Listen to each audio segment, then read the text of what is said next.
Google has changed the way we search, but amid the rise of mobile apps, the tech giant's dominance in search is being threatened. I'm joined now by Jen Van Grove, a staff reporter with TheStreet. And Jen, your story is up right now on TheStreet.com about this idea that apps are actually hurting Google's search revenue. What's going on? Absolutely. So apps in general, you can think of them as category-specific search engines, and most people don't think of them that way.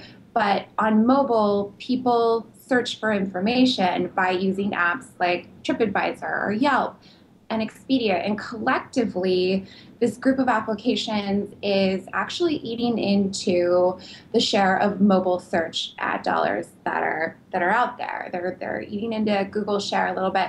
And I think collectively it's somewhere around 27% of mobile search ad dollars are going to go to this category in the US this year. Wow. Now, Google doesn't clearly state on its financial statements how much of its revenues are actually attributed to mobile. So how will we ever know how much of an issue this really is for them?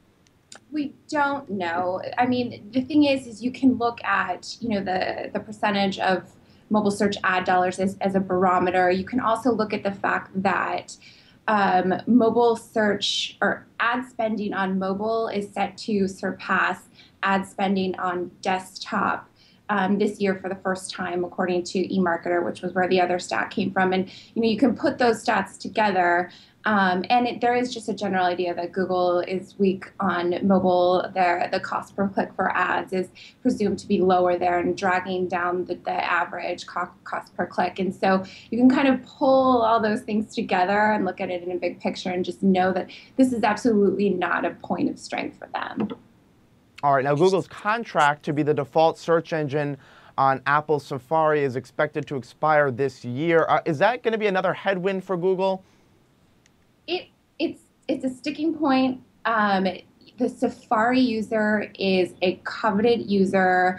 I believe in smartphones, the Safari base is about 50% of mobile users on iPhone.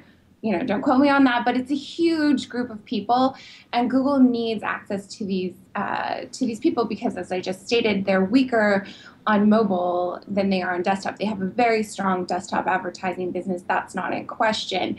But if they lose the Safari deal and they lose access or direct access, people can always switch their default browser. But if they lose default access to these people, they're losing, default access to a huge population of mobile users. And then their share of mobile search and mobile search ad dollars comes into question. All right, Jen Van Grove, staff reporter with TheStreet, joining us from San Diego. Jen, thank you. Thank you.